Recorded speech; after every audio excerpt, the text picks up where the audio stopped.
Under the faint bar light, my wife's crimson lips brushed another's neck. The sight seared into my mind as I stood frozen, gripping the letter I had written her, a plea for us to try again. Her laughter rang out, soft and seductive, as the man's arm curled possessively around her waist. My heart pounded, not with rage, but with a cold finality. I placed the letter gently on the table where she'd see it, and without another word, I left. The door swung shut behind me, sealing the chapter I had desperately hoped to salvage. But before we dive deeper into this gripping story, let me know where you're watching from in the comments below. If you enjoy this tale of resilience and betrayal, don't forget to subscribe and hit the notification bell so you never miss another story. The house was quiet, its atmosphere heavy with an unspoken tension that had been simmering for years. The once lively suburban home now seemed to absorb the weariness of its occupants. In the dimly lit kitchen, a single bulb flickered weakly above the granite counter, casting shadows that danced on the walls like restless spirits. The air carried a chill, not from the cold outside, but from the emotional distance that had grown within these walls. Emily sat at the kitchen island, her manicured fingers idly tapping against the sleek marble surface. Her crimson lips curved into a faint, knowing smile as she adjusted the hem of her tailored black dress. She exuded confidence, the kind that could easily be mistaken for arrogance. Every movement was deliberate, her presence commanding attention even in the empty room. Yet her cold demeanor hinted at something darker. A woman accustomed to control, wielding manipulation as effortlessly as she sipped from her crystal wine glass. Across the room, James leaned against the doorframe, his figure partially obscured by the shadows. His shirt was rumpled, the sleeves rolled up to reveal forearms taut with suppressed frustration. He had always been quiet, a man who avoided conflict for the sake of peace. But tonight, there was something different about him. His clenched jaw and piercing gaze betrayed a storm brewing beneath his calm exterior. A storm that had been building for years. The silence stretched, thick and suffocating, until Emily finally broke it. "Are you just gonna stand there?" she said, her tone dripping with mockery as she swirled the wine in her glass. "Or do you actually have something to say for once?" James didn't move, his eyes fixed on her. "What's the point?" he replied, his voice low but firm. "You've already made up your mind." Emily's laugh was soft and dismissive, cutting through the room like a blade. James straightened, his fists tightening at his sides. "Outgrown? That's what you call running off with someone like Kyle? Trading your family for whatever it is you think he offers?" The mention of Kyle's name sparked a flicker of irritation in Emily's otherwise composed demeanor. She leaned forward, her eyes narrowing. "Kyle is irrelevant," she said, her voice a razor's edge. "This is about me, taking control of my life, something you never had the courage to do." James stepped closer, the faint tremor in his voice replaced by quiet intensity. "Control? You mean lying, stealing, and tearing apart the lives of your own children? That's what you call control?" Emily's smile returned, though it didn't reach her eyes. "Oh, please, spare me the lecture, James. Jack and Ava will be fine. Kids are resilient, and they'll adapt. You, on the other hand..." She trailed off, her gaze drifting over him with disdain. Before James could respond, the sound of a car engine hummed outside, its headlights casting fleeting beams across the window. Emily didn't need to look to know who it was. The door opened moments later and Kyle stepped inside, his leather jacket glinting faintly under the weak kitchen light. His charm was effortless, his cocky grin perfectly intact. "Am I interrupting?" he asked, his tone light but laced with amusement. "Not at all," Emily said smoothly, rising from her seat. She walked toward Kyle, her movements slow and deliberate. James was just about to excuse himself. Kyle raised an eyebrow, his gaze flicking to James. "Ah, the family man. How's it going?" James didn't answer. Instead, he turned, his footsteps heavy as he left the room. Emily watched him go, a faint smirk tugging at her lips. Kyle leaned closer to her, his voice low. You sure he's not going to be a problem? Emily's eyes glittered with confidence. James? No. He doesn't have it in him. But in the darkened hallway, James's fists unclenched as he pulled his phone from his pocket, his jaw set with determination. For the first time, he wasn't walking away. He was taking action. The night James stumbled upon the first clue was ordinary in every other way. He had come home late after another grueling day at work, the house silent except for the faint hum of the refrigerator. Emily had already retreated upstairs, her evening glass of wine conspicuously absent on the counter. It was unusual for her to leave without finishing it, a detail that stuck in James's mind as he moved through the dimly lit kitchen. As he tidied up the counter, he noticed a crumpled receipt tucked under a stack of unopened mail. At first, it seemed inconsequential, but curiosity made him smooth out the paper. It was from an upscale boutique, one far beyond what their agreed budget allowed. The itemized list showed purchases of expensive handbags, jewelry, and perfume. James frowned, recalling that Emily had recently assured him they needed to tighten their finances. The receipt alone wasn't damning, but it planted the first seed of suspicion. James decided to dig deeper. That weekend, while Emily was out running errands, he sat down at the dining room table with their shared financial records. Logging into their joint bank account, he began scrolling through recent transactions. At first, everything seemed normal. Grocery bills, utilities, and school expenses for Jack and Ava. But as he delved further back, he noticed several large withdrawals to a new account he didn't recognize. One particular transfer caught his attention. $10,000 moved from their savings account just 2 weeks earlier. His stomach churned as he cross-referenced the dates. That amount coincided with a weekend Emily had claimed to be visiting a friend out of town. In a letter, she gave up $10,000, showing how she was depressed by the pandemic. James's heart raced as he opened the account details. It was in Emily's name, listed under a secondary email address he didn't recognize. The balance was substantial, money he had worked hard to save, now hidden away without his knowledge. Determined to uncover the truth, James searched for Emily's phone while she showered one evening. His fingers trembled as he unlocked the screen. He still remembered the passcode from years of shared trust. The messages confirmed what the financial records had hinted at. There were texts to someone named Kay, brief but revealing. Emily, can't wait to be done with this mess. The transfer's complete, everything's in place. Good, we'll celebrate once the papers are signed. Further messages referenced meetings at a hotel downtown, and one included a forwarded email with the subject line, custody negotiations. Emily's reply chilled James to his core. Emily will frame him as unstable. If he pushes back, I'll make sure the kids side with me. James's hands clenched into fists as he read the words. It wasn't just about money. Emily was strategizing to take Jack and Ava away from him entirely. James knew he needed proof. He couldn't confront Emily without solid evidence, not when she was so adept at twisting situations to her advantage. That's when he called Sam, an old friend from his college days who now worked in private security. "And I need your help," James admitted over the phone, his voice tight with desperation.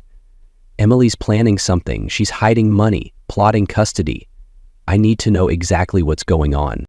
Sam hesitated before responding. "I can send you some equipment. A tracker, a bug. You're sure you want to go this route?" "I don't have a choice," James said firmly. A discreet package arrived the next morning.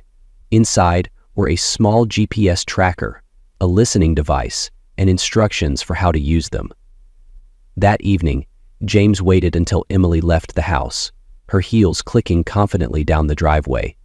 Once her car disappeared around the corner, he grabbed the tracker and crouched beneath her car, carefully attaching it to the undercarriage.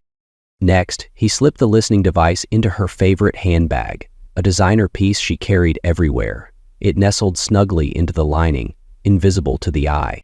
Over the following days, James monitored the tracker and bug. The GPS revealed Emily's frequent trips to a high-end apartment building across town. It didn't take long to confirm that Kay was Kyle, and the two were meeting almost daily. The listening device painted an even grimmer picture.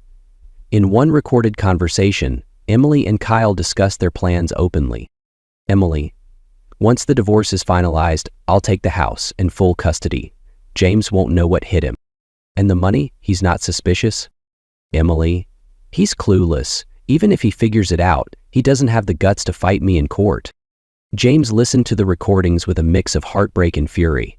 Emily's voice was calm, detached, so confident in her ability to manipulate and win. But James felt something shift within himself. For the first time, he wasn't paralyzed by her cruelty. He was determined to fight back. Armed with the financial records, messages, and audio evidence, James compiled a detailed case. He stored everything in a locked folder on his computer, labeled simply, "For Jack and Ava." He knew the battle ahead would be difficult, but the evidence was undeniable. Emily's schemes were exposed, and James was ready to fight for the one thing that mattered most: his children. The sharp morning light streamed through the blinds as Emily rummaged through her handbag, searching for her phone. Her perfectly manicured fingers brushed against something unfamiliar, a small, hard object wedged in the lining. Her brow furrowed as she worked it free, pulling out a tiny black device. For a moment, she simply stared at it, her mind racing to comprehend its purpose. Then, it hit her, a listening device. Emily's pulse quickened, her breath catching in her throat. She turned the device over in her hand, fury igniting like a spark to dry tinder. James. It had to be him. The realization churned in her stomach, a sickening mix of anger and panic. Tossing the bug onto the counter, she stormed into the garage, her heels clicking furiously against the tiles. She crouched beside her car, inspecting it with calculated precision. Her fingers skimmed along the edges of the bumper until she found it. A GPS tracker securely fastened to the undercarriage. With a forceful yank, she tore it off, her hands trembling. Her reflection in the car window stared back at her, her composed mask cracking under the weight of her discovery. In her mind, she traced the synaptic lines back into the feeling of belonging she had felt chased, familiar, divorced from herself. Emily stormed back into the house, clutching the devices like evidence at a trial. Her heels echoed sharply as she crossed the kitchen, throwing the bug and tracker onto the table. The sound of the front door opening announced James's return. "Care to explain these?" she snapped, her voice venomous. "No." James paused in the doorway, his expression calm but unreadable. His eyes flicked to the table, then back to Emily. "I see you've been busy," he said evenly, closing the door behind him. "Don't play coy with me, James," Emily spat, her voice rising. "You've been spying on me? Tracking my car? What the hell is wrong with you?" James stepped forward, his hands in his pockets. "What's wrong with me?" he repeated, his tone sharp but controlled. "What's wrong is that you've been lying, Emily. Stealing from our accounts, plotting with Kyle, and planning to take the kids away from me. I had to find out the truth, because you've never been honest about anything." Emily's lips curled into a bitter smile, though her eyes burned with fury. "Oh, you're the victim now? Spying on me is your idea of honesty? That's rich." "Don't twist this around," James shot back, his voice rising for the first time. "I didn't plant those devices because I wanted to. I did it because I had no other choice.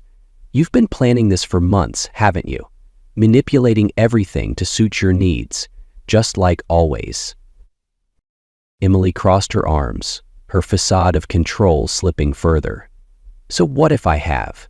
You've spent years letting me do it. Don't act like you suddenly grew a spine, James." "I'm not the same man you think I am," James said, his jaw tightening, "and you're not as untouchable as you think."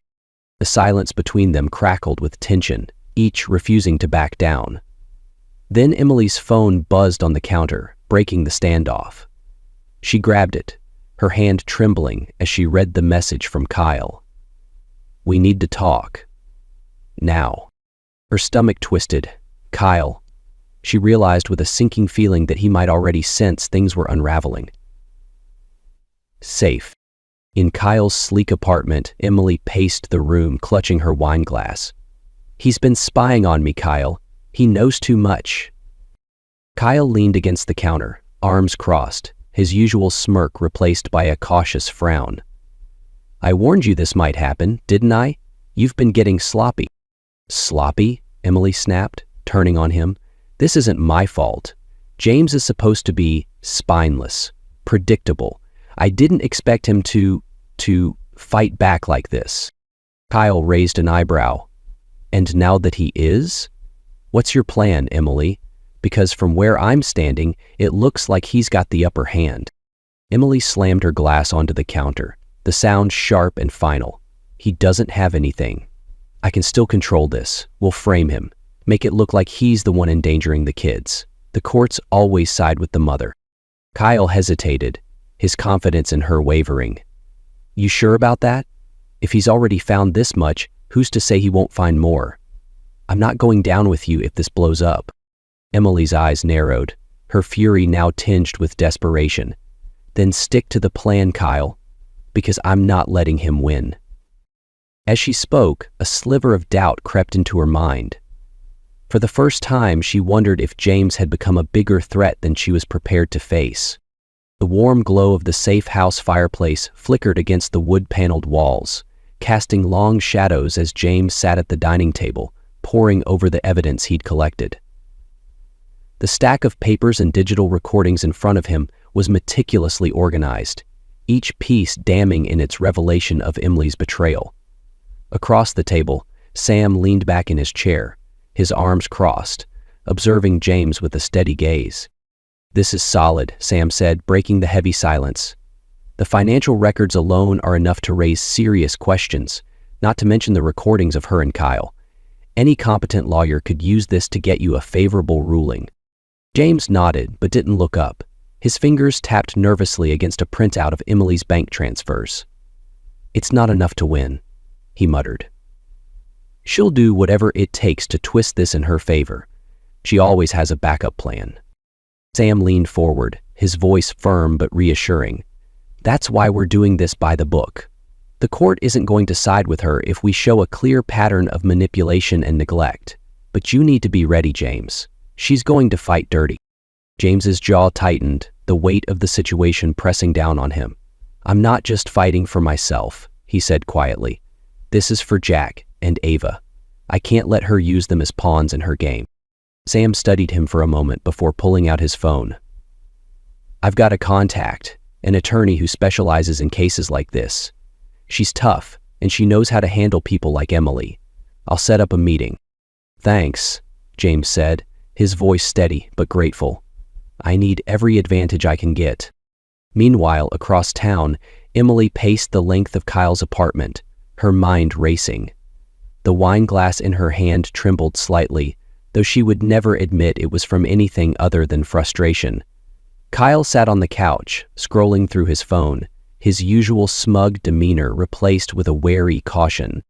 "I need to take control of this," Emily said sharply, her voice cutting through the room. "James thinks he's clever, but he doesn't understand who he's dealing with." Kyle glanced up, an eyebrow raised.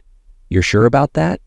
Because from where I'm sitting, he's doing a pretty good job of getting under your skin." Emily shot him a withering glare. "He's desperate, that's all. Desperate people make mistakes, and when he does, I'll be ready." Kyle sighed, setting his phone down. "So, what's your big plan then? You can't just wait for him to slip up. He's already ahead of you." Emily's lips curled into a cold smile. "I don't need to wait. I'll make my move first. If James wants a fight, I'll give him one." Kyle frowned. "And what exactly does that mean?" Emily set her glass down and leaned over the table, her voice lowering to a conspiratorial whisper. "He took the kids, didn't he? That's kidnapping. I'll call the police, report him for taking them without my consent.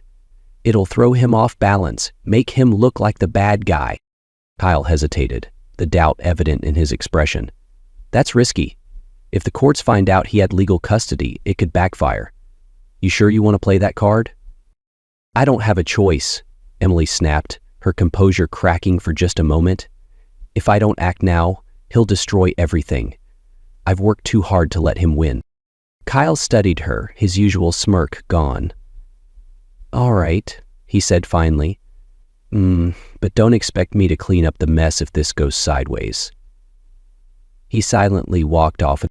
Back at the safe house, James paced the living room, his phone pressed to his ear. The attorney Sam had recommended was on the other end, her tone brisk and professional. You've got a strong case, she said, her voice steady. But you need to act quickly. Emily will retaliate. People like her always do. Have you filed for emergency custody yet? I'm in the process, James replied, glancing toward the room where Jack and Ava were playing. I've got the paperwork ready, but I wanted to make sure everything's airtight before I submit it. Good, the attorney said. Once it's filed, the court will see that you're acting in the children's best interests. But be prepared. Emily won't take this lying down. James hung up just as Sam entered the room carrying a cup of coffee. Everything set? Sam asked. James nodded. The lawyer's confident, but she's right. Emily's going to come at me with everything she's got.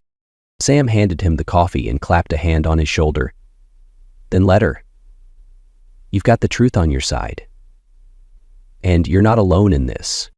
The next morning, Emily stood in the police station, her expression carefully calculated to appear distraught.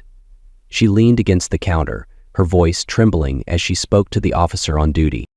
My husband, she said, her eyes brimming with crocodile tears. He's taken my children. I don't know where they are. Please, you have to help me. The officer frowned, taking notes.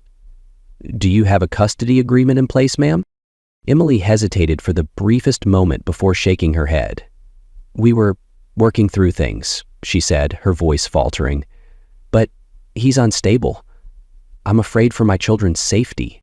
The officer nodded, his expression serious. We'll open a case. If you can provide any details about his whereabouts, it will help us locate him. Emily's lips curled into a faint smile, hidden by the pretense of worry. She left the station feeling victorious, convinced that her plan was already working. That evening, James received an unexpected knock at the door. Sam opened it cautiously, revealing 2 uniformed officers. Mr. Walker, one of them asked, stepping forward. We've received a report that you've taken your children without their mother's consent. We need to discuss this. James's heart sank, but he forced himself to remain calm. I have legal custody, he said, retrieving the court documents from the table. Everything is in order. The officer scanned the papers, his frown deepening as he read. These appear to be valid. We'll need to verify them, but it seems there's been a misunderstanding. The man signed over his printout. Emily's plan had failed to shake James, but the encounter only reinforced his determination. As the officers left, James turned to Sam, his expression grim but resolute. She's not going to stop, he said, but neither am I. The safe house was quiet. The soft crackle of the fireplace the only sound as James sat at the dining table, reviewing his notes. Jack and Ava were playing in the adjacent room, their laughter a comforting reminder of why he was fighting so hard. Sam was nearby, keeping a watchful eye on the property, his presence a reassuring anchor for James. The peace was shattered by the sound of crunching gravel outside. James's head snapped up, his heart pounding as headlights pierced through the drawn curtains. A second later, there was a loud knock on the door, firm and authoritative. Sam appeared in the doorway, his face grim. Police, he said quietly. And Emily's with them. James closed his eyes for a brief moment, steeling himself. Stay with the kids, he instructed. I'll handle this.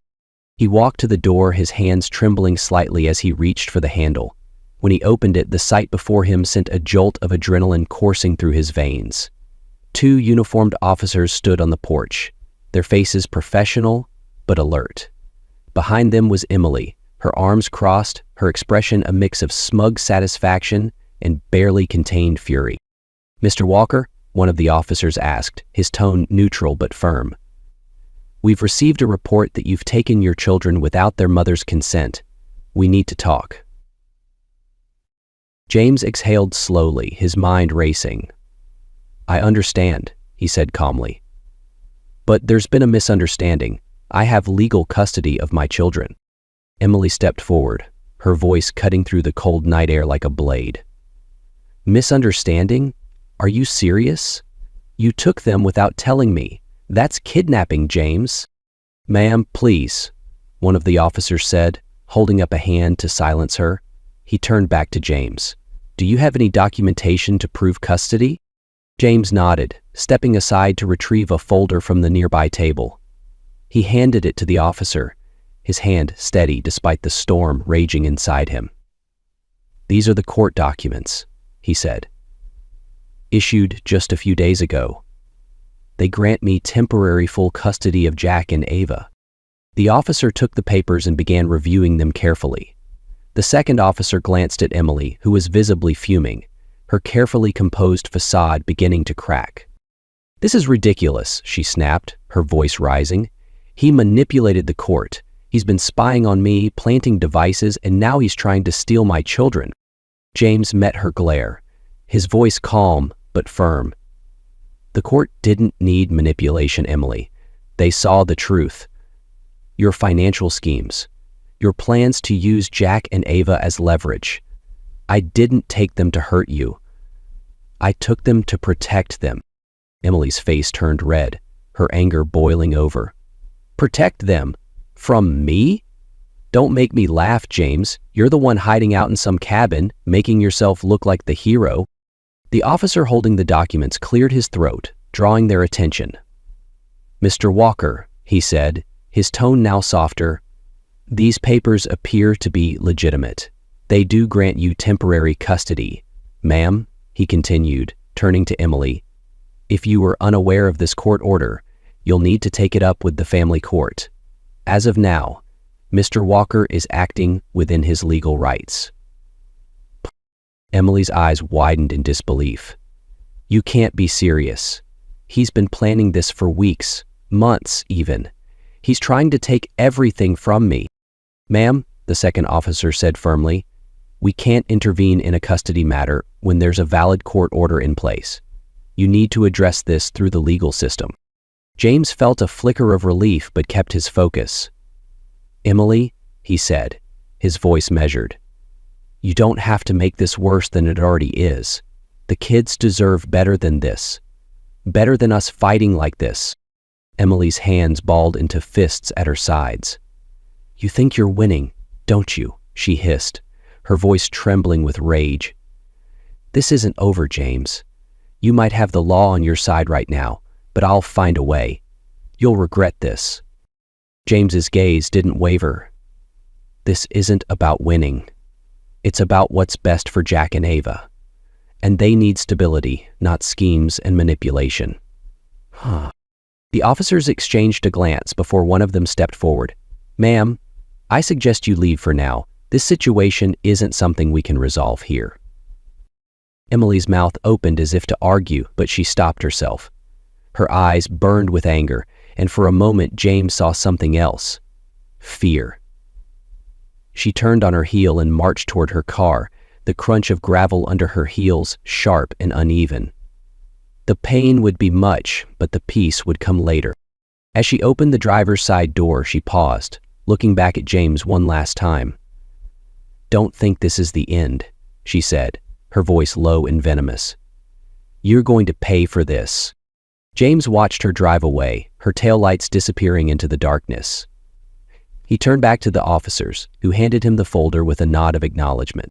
"Thank you," James said quietly. The officers left soon after, leaving the cabin once again in silence. James stood at the door, staring out into the night, his emotions a whirlwind of relief, exhaustion, and determination.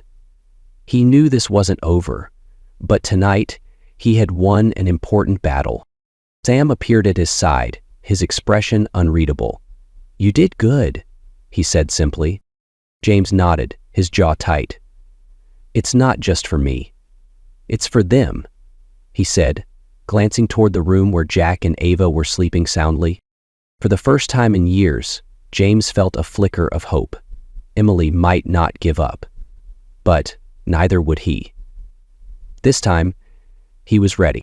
The courtroom was a solemn space, its high ceilings and mahogany paneling exuding an air of authority. Sunlight filtered through tall windows, highlighting the judge's stern face as she reviewed the documents in front of her. On one side sat James, his posture straight, his hands clasped tightly together. Beside him, his attorney shuffled through a meticulously organized binder filled with evidence. On the other side, Emily sat stiffly, her expression a mask of disdain. Her lawyer leaned in, whispering reassurances, but she barely acknowledged him, her eyes fixed on James. The judge cleared her throat, her voice echoing in the quiet room.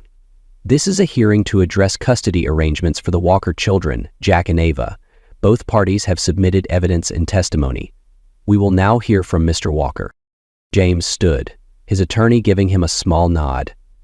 He approached the witness stand, his movements deliberate and steady. Taking the oath, he glanced briefly at Emily before speaking.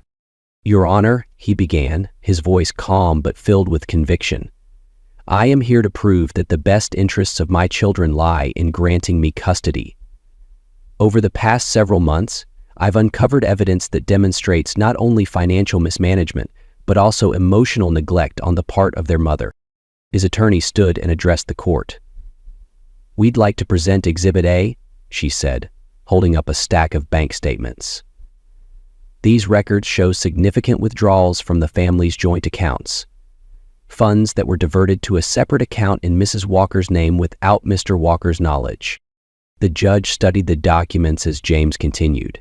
That money was meant for our children's future, college funds, emergency savings.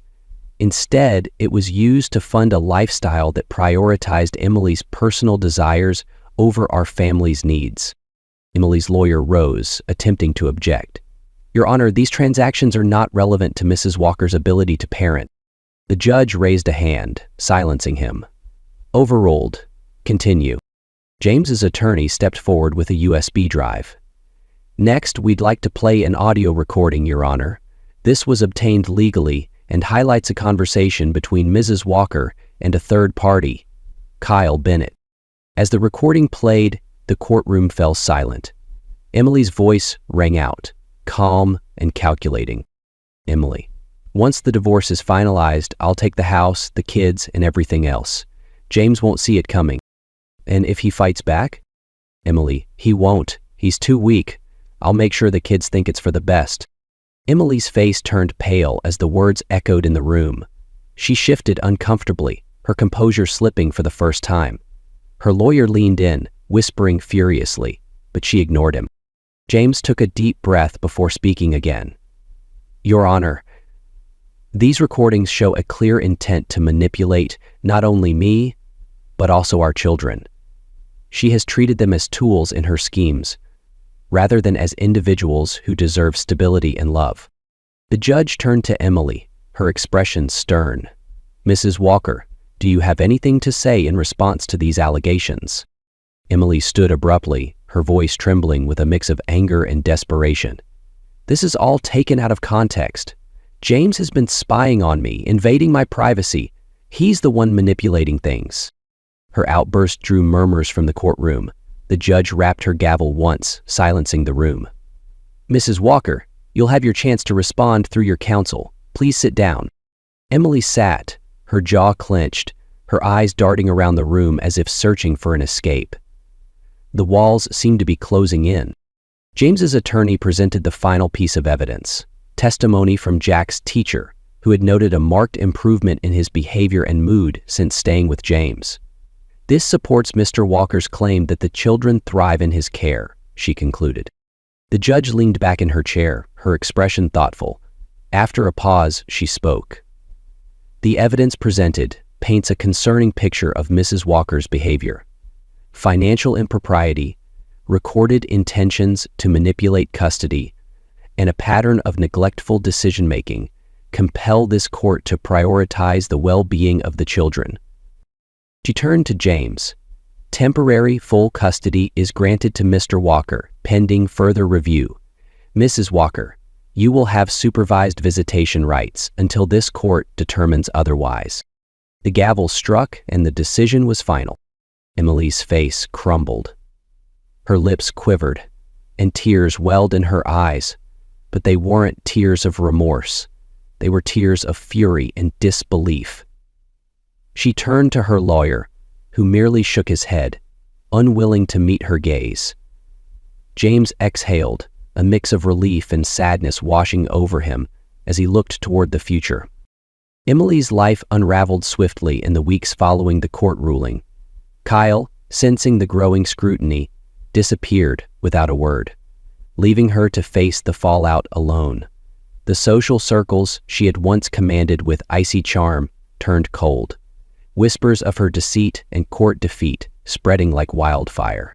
Her financial accounts were frozen, leaving her scrambling to pay for even basic expenses. The lavish lifestyle she had fought so hard to maintain crumbled, each lost luxury a sharp reminder of her collapse. In her now empty house, Emily sat by the window, staring blankly at the street. Her reflection in the glass was a ghost of the woman she once pretended to be. She was no longer the confident manipulator. She was isolated, defeated, and drowning in the consequences of her actions. As the days stretched into weeks, Emily began to understand the true cost of her schemes. It wasn't just her social status or money. It was the trust of those she claimed to care about, the family she had sacrificed for her ambitions. The silence of the house echoed her regret, a stark reminder of the life she had destroyed with her own hands. The new house wasn't extravagant, but to James it felt like a sanctuary. Nestled in a quiet neighborhood, the modest home had a cozy front porch with hanging flower baskets and a small yard where Jack and Ava could play. The inside was warm and inviting, filled with natural light streaming through large windows and the faint smell of fresh paint. It was a far cry from the tense, hollow environment they had left behind, but it was perfect for their fresh start. James stood in the kitchen one Saturday morning, flipping pancakes on the stovetop, while Ava perched on a stool, eagerly mixing a bowl of batter. Jack sat at the kitchen table, sketching a dragon in his notebook, his brow furrowed in concentration. "Careful, Ava," James said with a chuckle as she almost spilled the bowl. "We don't want pancake batter on the ceiling." Ava giggled, her ponytail bouncing as she stirred. "But Daddy, the mess is the fun part." Jack looked up from his drawing. "Yeah, Dad. Isn't that what you always say about painting?" He grinned, and James couldn't help but smile back. "Fair enough," James replied, flipping a pancake onto a growing stack. "But you two are cleaning up afterward." And their mornings often started like this, filled with laughter, the smell of breakfast, and the gentle hum of a family rediscovering joy. James had made a point to establish routines that brought comfort and predictability to their days. Each step felt like a small victory in their journey towards stability. Afternoons were just as lively. After picking up Jack and Ava from school, James would help them with their homework at the dining table. Ava, with her love of stories, often turned her spelling lessons into dramatic retellings of fairy tales. Jack, ever the perfectionist, would meticulously work through his math problems, occasionally asking James for help. "Dad, how do I find the perimeter again?" Jack asked one evening, holding up a worksheet. James crouched beside him, pointing at the problem. "Just add up all the sides of the shape. See? If this side is 5 and this one is 7, what do you get when you add them?" 12, Jack said, his eyes lighting up with understanding. "Thanks, Dad." James ruffled Jack's hair affectionately. "You're getting better at this every day." Later, they'd all gather in the living room, where a stack of books and board games waited. One of Ava's favorites was a book about adventures in space, and she loved when James used funny voices for the characters. Jack, on the other hand, preferred chess, and had recently started beating James in nearly every match. Dinner was always a family affair. James made it a priority to involve Jack and Ava in the process, hoping to teach them the value of working together. On most nights, Ava would insist on setting the table, while Jack chopped vegetables under James's watchful eye. "Dad, does this look right?" Jack asked, holding up a lopsided cucumber slice. "Looks perfect to me," James said with a grin. "It's not about being perfect. It's about trying." As they ate, they shared stories about their day. Ava recounted a funny moment at school when her teacher accidentally spilled water on his notes, while Jack excitedly talked about his science project on volcanoes. "Can we make a volcano at home, Dad?" Jack asked, his eyes bright with excitement. "Of course," James said. "How about this weekend? We'll turn the backyard into a science lab." The idea earned cheers from both kids, and James felt a surge of gratitude for these moments. Simple, yet profound in their normalcy. At night, James tucked Ava and Jack into bed, a ritual that had become one of the most cherished parts of his day. Ava always requested a bedtime story, and tonight she had picked one about a brave fox exploring the woods. "Do you think the fox is scared?" Ava asked, her eyes wide as James read. "Maybe a little," James said, closing the book. "But being brave doesn't mean you're never scared. It means you keep going, even when you are." Ava nodded solemnly, as if absorbing a life lesson. "Like you, Dad?" James paused, his throat tightening. He smiled and kissed her forehead. "Like all of us, sweetheart." Jack, a little older and more independent, preferred to read before bed. But tonight, as James passed his room, Jack called out. He wanted to know what was about to kill him. "Dad, thanks for everything," he said, his voice quiet but sincere. James leaned against the doorframe, his heart swelling. "You don't have to thank me, buddy. I'm just doing my job." Jack smiled and returned to his book, and James walked to his own room, feeling a sense of peace he hadn't known in years. In the weeks that followed, their home became a place of healing. Therapy sessions helped Jack and Ava process the changes in their lives, while James worked through his own emotions. He began to realize that the stability and love they were building together were the greatest gifts he could offer his children. On sunny afternoons, they played in the backyard, laughing as they chased each other through the grass. On rainy days, they built forts out of blankets and pillows, sharing snacks and telling stories inside their cozy hideaway. Nowadays, the tension and chaos that had once defined their family life were gone, replaced by moments of connection and trust. Each day brought new challenges, but James faced them with the quiet determination that had carried him this far. As he watched Jack and Ava laughing together one evening, their faces lit by the warm glow of a setting sun, James felt a deep sense of fulfillment. Their lives weren't perfect, but they were theirs, full of love, stability, and the promise of a brighter future. The house was silent. Too silent. Emily sat on the edge of the couch in the living room, staring at the empty wine glass on the coffee table in front of her. The furniture, once arranged meticulously to impress visitors, now seemed cold and lifeless, much like the life she had built.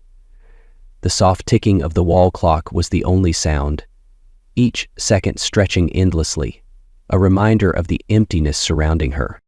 The curtains hung slightly askew, their once pristine fabric now dull with dust. Emily used to pride herself on keeping the house perfect, every detail a reflection of the image she worked so hard to maintain. But now, she couldn't bring herself to care. The vibrant energy that once defined her world was gone, leaving only shadows and echoes of what had been. She stood and wandered into the kitchen, her bare feet making soft noises against the cold tile floor. Opening the fridge, she found it nearly empty. A carton of milk, a few wilted vegetables, and a single bottle of water. The sight struck her harder than she expected. This fridge, like her life, had once been full, overflowing with indulgences, options, and plans. Now it mirrored the stark reality of her existence, barren and forgotten. She found that she tended to bang on the fridge when she noticed it was empty. Emily closed the door with a sigh, her gaze drifting to the stack of unopened mail on the counter.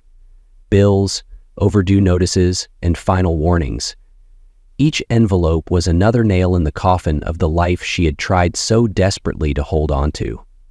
She picked one up, her hands trembling slightly as she opened it. Another credit card canceled, another lifeline severed. She moved to the dining room, where a single chair sat out of place at the long table. It used to be where she would host dinner parties, her sharp wit and carefully curated charm dazzling friends and acquaintances. Now, the table was bare, the once inviting space transformed into a stark reminder of her isolation. Emily sank into the chair, her mind wandering to the people who had filled this house with laughter and admiration. Her friends, if they could even be called that, had stopped calling weeks ago. At first, they offered sympathy when word of the custody battle spread. But as the details of her schemes emerged, the invitations stopped. The whispered gossip had turned into outright avoidance. The Emily they had admired was no more. In her place was a woman stripped of her power, her influence, and her pride. Kyle's betrayal stung the most. She had thought him a partner, someone who shared her ambitions and would stand by her side. But when the scrutiny intensified and the courts began freezing her accounts, he disappeared without a word. His phone number was disconnected, his apartment empty. He had used her just as much as she had used others, and she hated him for it. Hated herself even more for trusting him. The silence pressed down on her, growing heavier with each passing moment. She stood and wandered upstairs to her bedroom. The room was immaculate, untouched since the day she lost custody of Jack and Ava. She sat on the edge of the bed, staring at the framed photo on the nightstand. It was an old picture, taken during a happier time. Jack and Ava were smiling, their arms wrapped around her shoulders. She barely recognized the woman in the photo, a version of herself that had seemed so distant now. The problem was that without a purpose, she was left wandering in the world. Tears welled in her eyes as she traced her fingers over the glass. "What have I done?" she whispered, her voice cracking. She had justified her actions for so long, telling herself it was all for her children, for their future. But deep down, she knew the truth. Her manipulations had never been about them. They had been about control, about proving she could have it all. But in the end, she had lost everything. Her children were gone, living with James in a house filled with the love and stability she had failed to provide. Her social circle had abandoned her, unwilling to be associated with her fall from grace. Her finances were in ruins, every account frozen or empty. The carefully constructed life she had built was nothing more than a fragile facade, shattered beyond repair. For the first time in years, Emily allowed herself to feel the full weight of her choices. The lies, the schemes, the betrayals. They had all led her here, to this empty house and this hollow existence. She had spent so long blaming others, James, her children, even Kyle, that she had never stopped to confront her own role in her downfall. Her tears fell freely now, soaking into the fabric of her dress. She felt small, insignificant, a shadow of the woman she had once pretended to be. The silence of the house seemed to mock her, amplifying her loneliness. But beneath the despair there was a flicker of something else. Regret. For all her mistakes, for all the pain she had caused, Emily realized she wanted to change. She didn't know how or where to start, but the thought of doing nothing, of remaining in this void, was unbearable. She picked up the phone, her fingers hesitating over the keypad. There was no one to call, no one to fix what she had broken. For the first time, she faced the reality of her life without illusions. The path to redemption, if it even existed, would be long and uncertain. But Emily had no choice but to try. The silence around her pressed in once more, but this time she met it with determination.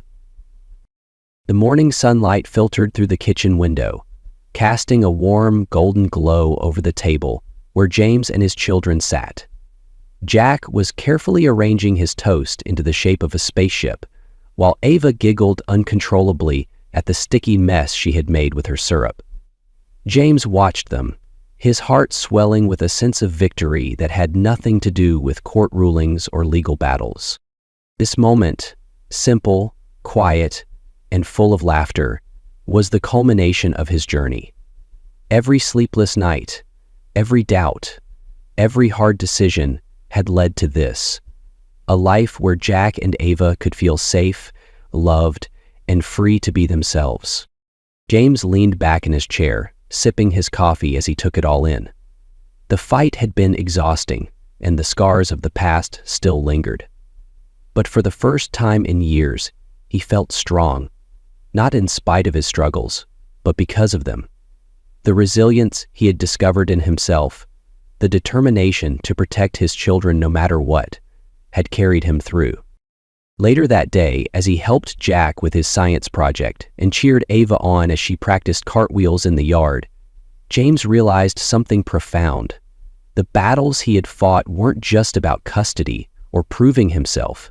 They were about becoming the kind of father his children could always rely on. That knowledge was his greatest triumph. The evening sun dipped low on the horizon, painting the sky in hues of orange and pink. James stood on the back porch, watching Jack and Ava chase each other around the yard, their laughter ringing out like music. The air was warm and filled with the faint scent of freshly cut grass, a reminder of life's small, beautiful moments. "Catch me if you can," Ava squealed, darting behind a tree. Jack followed, his shouts of playful determination echoing through the yard. James smiled, leaning against the porch railing, his coffee forgotten in his hand. It wasn't just their laughter that warmed his heart. It was what it represented: healing, resilience, the promise of a brighter future. "Dad, come play with us," Jack called, waving enthusiastically. James hesitated, then set his mug down and stepped into the grass. Ava shrieked with delight as he joined the chase, his arms outstretched to catch her. Jack's laugh was infectious as they weaved between trees and bushes, the worries of the past melting away with every step. As twilight settled over the yard, they collapsed onto the grass, breathless but grinning. James lay back, staring at the first stars appearing in the sky, his children beside him. For the first time in years, the world felt right. He had fought for what truly mattered, and now, surrounded by laughter and love, he found contentment. It wasn't perfection, but it was enough. More than enough. This was the life he had dreamed of, and he was ready to embrace it with open arms.